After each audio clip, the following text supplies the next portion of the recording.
CM Kejriwal का PM Modi पर वार। इंदिरा गांधी से की पीएम मोदी की तुलना, बोले इंदिरा जैसी गलती कर रहे हैं पीएम मोदी। यूपी सरकार के एक्शन से खौफ में आया अतीक अहमद। अतीक को गाड़ी पलटने का डर, सुप्रीम कोर्ट से लगाई सुरक्षा की गुहार। कहां हो सकता है फर्जी एनकाउंटर। उमेश पाल हत्याकांड में अतीक के करीबी जफर पर एक्शन। प्रशासन ने जफर के घर पर चलाया बुलडोजर, घर से मिले हथियार। होली से पहले महंगाई का बड़ा झटका। एलपीजी सिलेंडर के दाम 50 रुपए बढ़े। कॉमर्शियल सिलेंडर भी 350 रुपए हुआ महंगा। अखिलेश यादव ने सरकार को घेरा। मंडला में 50,000 की रिश्वत लेते रंगे हाथों सीएम गिरफ्तार। क्लर्क संदीप भी अरेस्ट। ठेकेदार जगमोहन ने की थी लोकायुक्त को शिकायत। और छत्तीसगढ़ में अग्निवीरों से डरे नक्सली, सेना भर्ती के खिलाफ लगाए बड़ी संख्या में बैनर। सेना के जवान की हत्या को भी कबूल किया।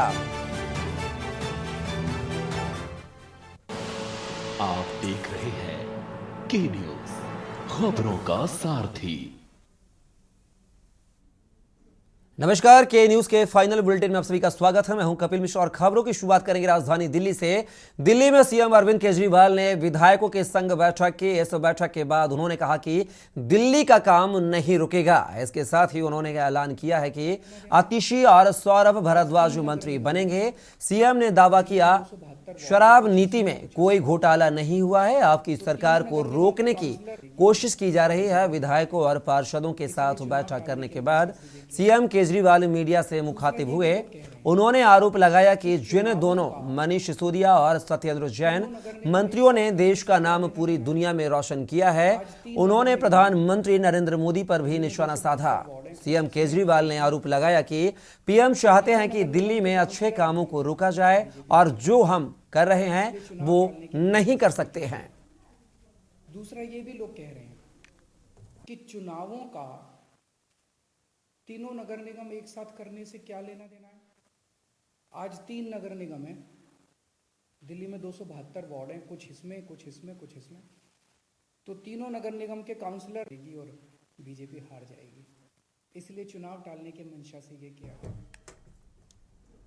फरीदाबाद के बल्लभगढ़ में लोगों को हरियाणा के मुख्यमंत्री मनोहर लाल खट्टर ने कल 3 बड़ी सौगातें देने जा रहे हैं, जिनमें लघु सचिवालय, महिला कॉलेज और जीर्णोद्धार के बाद तैयार की गई रानी की छतरी का लोकार्पण करेंगे। बता दें कि कल 2 मार्च को प्रदेश के मुख्यमंत्री मनोहर लाल ने बल्लभगढ़ आगमन को लेकर प्रदेश के परिवहन मंत्री मूलचंद शर्मा ने मिलन वाटिका में सभी निवर्तमान पार्षदों, भाजपा के सभी ज्येष्ठ श्रेष्ठ कार्यकर्ताओं के साथ बैठक कर जिम्मेदारियां तय की। कैबिनेट मंत्री ने बैठक के माध्यम से सभी को जानकारी देते हुए बताया कि 2 मार्च को 2 बजे प्रदेश के मुख्यमंत्री मनोहर लाल बल्लभगढ़ वासियों को 3 बड़ी सौगात देंगे, जिसमें से लघु सचिवालय, महिला कॉलेज और जीर्णोद्धार के बाद तैयार की गई रानी की छतरी का लोकार्पण करेंगे। और बल्लभगढ़ के लोगों को सौगात कल प्रदेश के मुख्यमंत्री सौगात देंगे, मिनी सेक्रेटरी देंगे। बहन सुषमा स्वराज के नाम से एक कॉलेज बना है और रानी की छतरी है। कल मुख्यमंत्री लोगों को समर्पित करेंगे और बल्लभगढ़ के लोग मुख्यमंत्री का स्वागत करेंगे। कितने की लागत से बनाई गई थी और कब से इनका काम चल रहा था? लोगों को कितनी सहूलियत इनसे मिलेगी? कुछ 2018 से काम चालू है और उसके बाद इन लोगों को कुछ कंप्लीट हो गए, कुछ कंप्लीट होने वाले हैं और 2 दिन में से 25 करोड़ की लागत से चालू। हरियाणा के गुरुग्राम में G20 देशों की एंटी करप्शन वर्किंग ग्रुप की बैठक का शुभारंभ हुआ। केंद्रीय मंत्री डॉक्टर जितेंद्र सिंह ने सत्र को संबोधित किया। हरियाणा सरकार का किया धन्यवाद। कहा, G20 anti corruption working group की बैठक के आयोजन बेहतर हैं। हरियाणा के मुख्यमंत्री मनोहर लाल पहले से ही तकनीक को लेकर अपडेट रहते हैं। कई राज्यों में जो तकनीक के प्रावधान बाद में आए वह हरियाणा पहले ही लागू कर चुका है। गुरुग्राम एक पवित्र स्थान है, यहाँ से भ्रष्टाचार के खिलाफ लिया गया संकल्प अंजाम तक पहुंचेगा। बता दें कि 3 मार्च तक G20 की बैठक चलेगी। 4 मार्च को डेलीगेट्स को हरियाणा की कला संस्कृति से रूबरू कराया जाएगा। भ्रष्टाचार के खिलाफ अंतर्राष्ट्रीय मुहिम के कई विषयों पर चर्चा होगी। पहले दिन योग से विदेशी मेहमानों के दिन की शुरुआत हुई।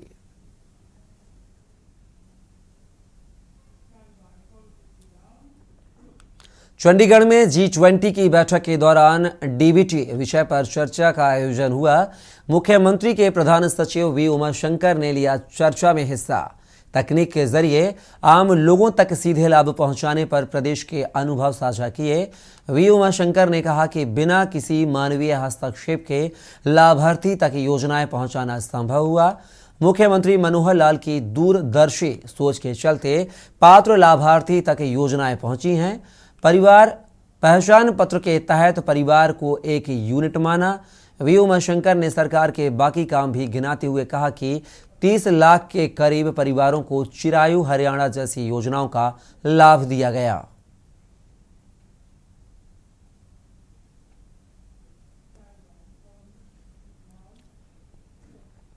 जयपुर के कोटा में विश्वविद्यालय का 9वां दीक्षांत समारोह आयोजित हुआ। दीक्षांत समारोह में राज्यपाल एवं कुलपति श्री कलराज मिश्र शामिल हुए। वहीं राज्यपाल एवं कुलपति श्री कलराज मिश्र ने कहा कि विद्यार्थी भारत को वैज्ञानिक शोध और अनुसंधान में अग्रणी बनाने के लिए निरंतर प्रयास करें। उन्होंने कहा कि विश्वविद्यालय ऐसे पाठ्यक्रम तैयार करे जिससे स्थानीय ज्ञान विज्ञान का समुचित उपयोग करते हुए विद्यार्थी भविष्य के विकसित भारत में अपना सहयोग कर सके। समारोह में कुल सचिव डॉक्टर आर के उपाध्याय सहित कला समाज विज्ञान संकाय वाणिज्य शिक्षा एवं विधि संकाय के अधिष्ठाता उपस्थित रहे।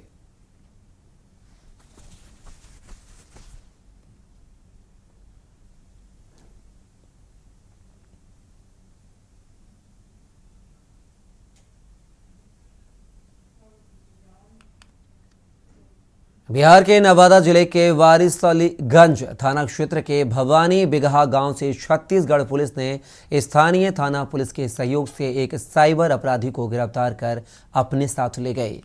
गिरफ्तार साइबर ठग के पास से पुलिस ने 4,59,700 कैश, एक लैपटॉप, एक टैब, 13 मोबाइल, 3 ATM कार्ड तथा कई डाटा रजिस्टर के अलावा अन्य आपत्तिजनक सामान बरामद किया है। छत्तीसगढ़ के वेला थाना के एसआई कमल तेजराम ने वारिसलीगंज थाना अध्यक्ष आशीष कुमार मिश्रा के सहयोग से गांव में छापेमारी कर रोही महतो के बेटे राम प्रवेश कुमार को गिरफ्तार किया है। गिरफ्तार राम प्रवेश के एफसी के फ्रेंचाइजी दिलाने के नाम पर दुर्ग जिला अंतर्गत बेला थाना क्षेत्र के तालपुरी भिलाई ग्रामीण राजेश कुमार से 9,30,500 रुपए की ठगी की थी। ठगी का शिकार हुए व्यक्ति ने बेला थाना में प्राथमिकी दर्ज कर पुलिस से ठगी की राशि वापस कराने की गुहार लगाई थी।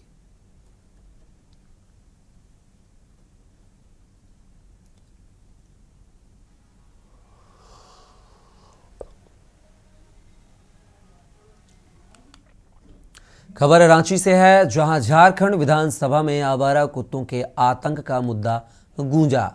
बीजेपी विधायक विरंची नारायण ने कहा कि रांची और बोकारो में आवारा कुत्तों का आतंक काफी बढ़ गया है। रांची में हर दिन 300 मरीज डॉग वाइट सेंटर पहुंच रहे हैं। माले विधायक विनोद सिंह ने कहा कि कुत्तों के काटने से मौत पर मुआवजा का प्रावधान झारखंड में भी हो। विधायक विरंची नारायण ने कहा कि अगर सरकार के पास आवारा कुत्तों से निपटने की व्यवस्था नहीं है तो नागालैंड से लोगों को बुला ले। विरंची नारायण ने बताया कि हाल ही में एक बच्ची को काट लिया था। एंटी रैबिस की बात करें तो रांची में उपलब्ध होना चाहिए, लेकिन बोकारो सहित कई अन्य जिलों में उपलब्ध नहीं है। एकमात्र उपाय है कि कम से कम 5 साल उनकी आयु सीमा बढ़ाई जाए, ताकि 2 साल कोरोना ने लिया।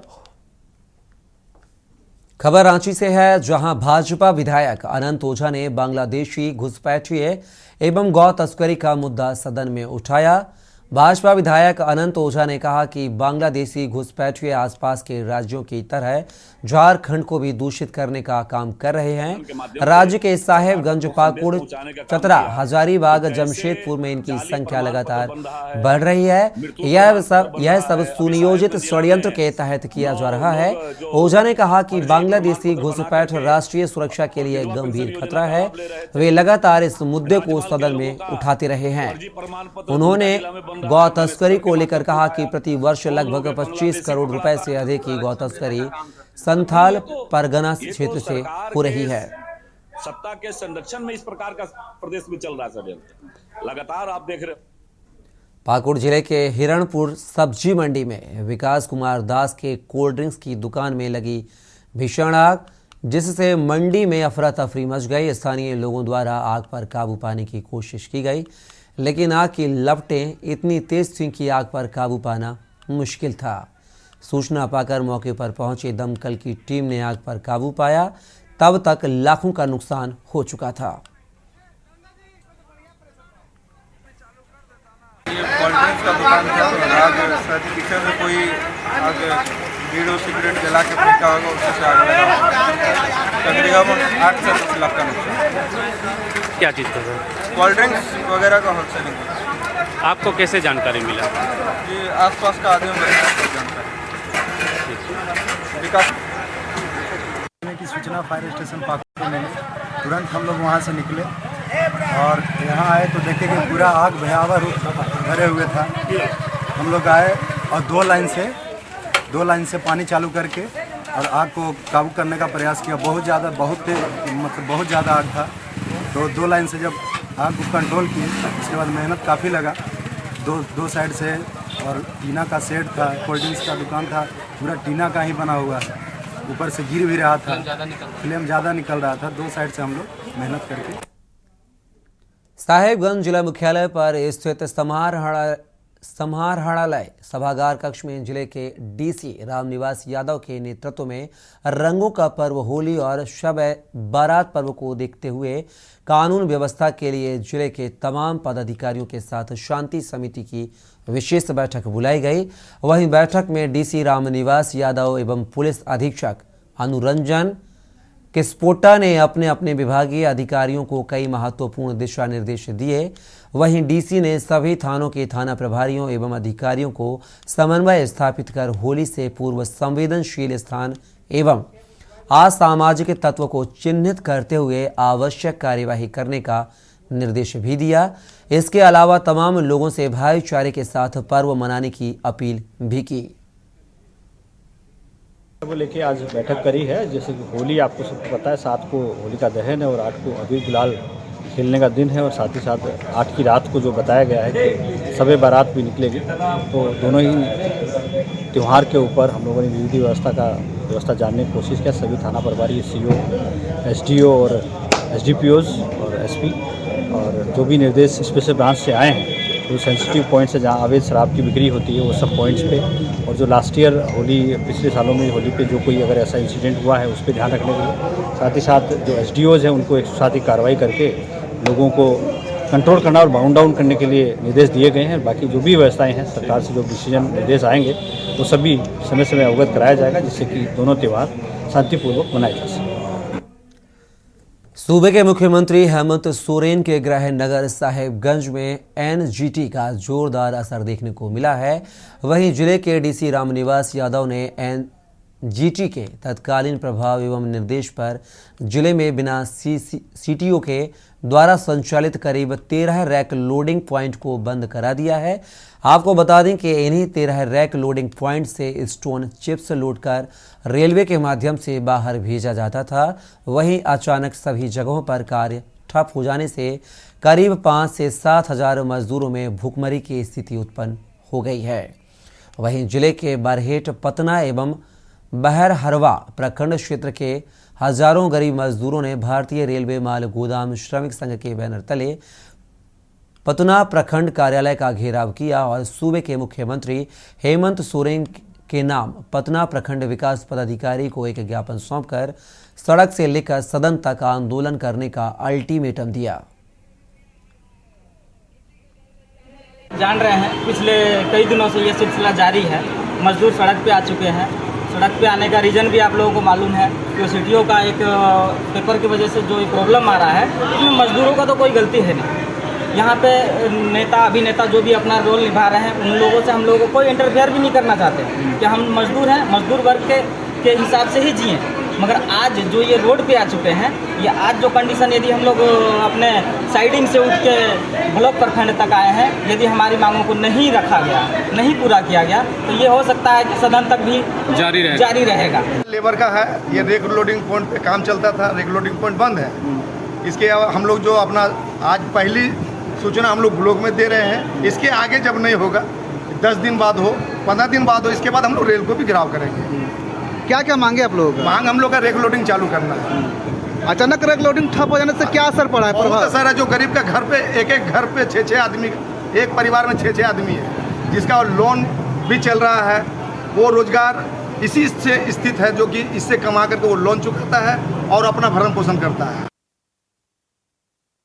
साहेबगंज जिले के तालझारी थाना क्षेत्र पर स्थित जमनी फाटक नाम गांव से बाल विवाह जैसी सनसनीखेज मामला सामने आया है। वहीं जब गैर कानूनी प्रावधानों से हो रहे बाल विवाह की जानकारी चाइल्ड लाइन को मिली तो उन्होंने तालझारी पुलिस वालों के सहयोग से मंडप सह शादी स्थल पर पहुंचकर बाल विवाह रुकवा दिया। वहीं शादी स्थल पर पहुंचे चाइल्ड लाइन के पदाधिकारी, पुलिसकर्मी व ग्रामीणों के साथ जमकर झड़प हो गए।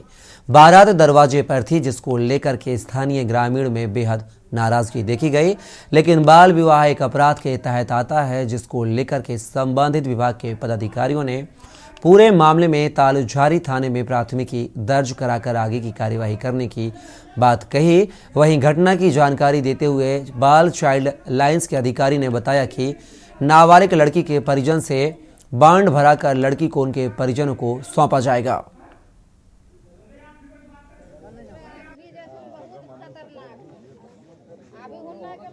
मेरा नाम सरवन कुमार मंडल है और मैं चाइल्ड लाइन सब सेंटर राजमहल का प्रभारी हूँ।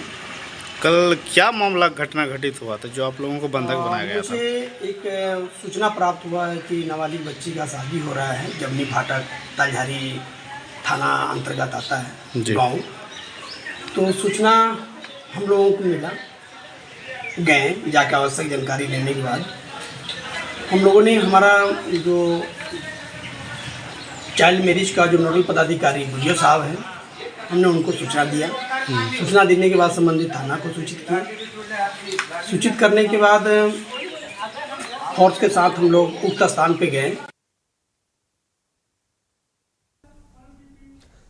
खबर मंडला से है, जहां 50,000 की रिश्वत लेते रंगे हाथ सीएमओ गिरफ्तार। मंडला लोकायुक्त जबलपुर ने की कार्रवाई।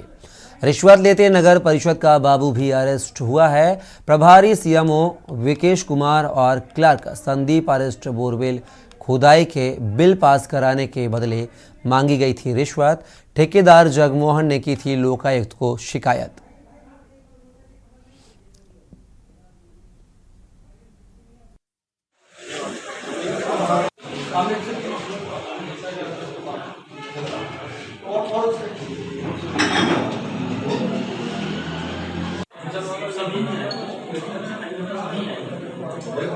मामला तो क्या था, मैंने क्या नगर पंचायत मतलब इनकी पिछले वर्ष जो मई के महीने में नगर पंचायत के ऊपर क्या है पूरा मतलब इनकी निवास के पब्लिक मतलब इनकी इनको मारने के लिए तैयार हो गई थी। पानी की व्यवस्था नहीं थी, तो इन लोगों ने क्या है अध्यक्ष जी थे यहाँ पर, तो उन्होंने बोला कि यार आनंद फानंद में आप काम कर दो, आपका पेमेंट तत्काल कर दिया जाएगा। आज 1 साल हो रहा है, मई के महीने में काम हुआ, इन लोग पेमेंट नहीं कर रहे हैं। 2 लाख समथिंग का पेमेंट है मेरा, वो पेमेंट इन लोग भुगतान नहीं कर रहे हैं। भुगतान के एवज में 1 लाख मांगते हैं, कहीं 1,20,000 मांगते हैं। फिर 50,000 रुपये में सेटलमेंट हुआ, तो मैंने लोकायुक्त की टीम बुला के इनको पकड़ाया। डिंडोरी कोतवाली थाना क्षेत्र के अनूपपुर रूसा मार्ग से भराटोला के पास ट्रक की चपेट में आने से बाइक चालक की मौके पर ही मौत हो गई। मौत बाइक के पीछे बैठे साथी को चोट आई है, जिसे इलाज के लिए डिंडोरी जिला चिकित्सालय में भर्ती कराया गया है। वहीं कोतवाली पुलिस मौके पर पहुंची घटना की जांच की जा रही है। तो वहीं मिनी ट्रक चालक घटना को अंजाम देकर मौके से फरार हो गया। फिलहाल पुलिस ने घटना में मृत हुए व्यक्ति का नाम शाहिद खान घनामार का बताया जा रहा है। पुलिस ने शव पोस्टमार्टम के लिए जिला चिकित्सालय भेज दिया है। कोतवाली पुलिस ने मिनी ट्रक को जब्त कर घटना की जांच कर रही है। इसलिए हुई थी, सुबह भोर में उठा, बोला मेरे को डिंडोरी बस स्टैंड छोड़ दो, मैं गाड़ी चलाने जा रहा हूँ। शादी होने आया था, शादी भाई की थी, मेरे बड़े भाई की शादी थी। शादी करके अब रिटर्न हो रहे थे काम करने के लिए। शादी में आया था तो कोई विवाद भी रहा है? कोई विवाद नहीं था। वो केवल उसको बोला भाई देख सकरा रास्ता है, थोड़ा धीरे चल, इतना बोला। आगे हुआ तो बिल्कुल ला के सीधा उसी में उसके ऊपर चढ़ा दिया। 2 सवार। तो ये लोग कहाँ से कहाँ जा रहे थे? ये मड़ियाराज से डिंडौरी जा रहे थे मोटरसाइकिल से। कितने समय घटना है ये सुबह जो है 7:45 बजे की। और जो दूसरा जो घायल है वो कौन है? ये साजिद खान का साला। जिसकी डेथ हुई है वो कौन है? साजिद खान। लगभग कितने साल का होगा? लगभग 28 से 30 साल का। जबलपुर में राज्य के पेंशनरों ने सरकार से मांग की है। रिटायरमेंट के बाद भी पेंशनरों की परेशानी कोई नहीं समझ पा रहा है। लगातार संपूर्ण मध्य प्रदेश में अपनी मांगों को लेकर आवाज उठाने के लिए शासन प्रशासन को जगाने के लिए 2 मार्च को विशाल प्रदर्शन रैली के रूप में कलेक्ट्रेट पहुंचेंगे और कलेक्टर के माध्यम से मुख्यमंत्री महोदय के समक्ष अपनी मांगे रखेंगे, और जिसमें मुख्य 6 मांगे शामिल हैं। अब देखने वाली बात यह है कि क्या पेंशनरों द्वारा मुख्यमंत्री को जानकारी देने पर उनकी मांगे पूरी होती हैं या नहीं, यह देखने वाली बात होगी। पेंशनरों के संघर्ष का एक लंबा इतिहास है। 17 वर्षों से ये शासन हमारे 32 महीने का एरियर भुगतान नहीं कर रही है। आज की जो पत्रकार वार्ता का जो मुख्य विषय है, मध्य प्रदेश के प्रत्येक जिलों में पेंशनर 2 मार्च को एक विशाल प्रदर्शन करने जा रहे हैं मध्य प्रदेश सरकार और छत्तीसगढ़ सरकार के खिलाफ। हमारे 5% डीए के आदेश अभी तक जारी नहीं हुए, जबकि मध्य प्रदेश से कर्मचारियों का भुगतान हो चुका। दूसरा बिंदु इसमें है कि 5 लाख रुपए तक के इलाज की हमको सुविधा का आश्वासन 15 मई 2018 को मध्य प्रदेश के मुख्यमंत्री महोदय के द्वारा किया गया था, उसका भी आज तक कोई पालन नहीं।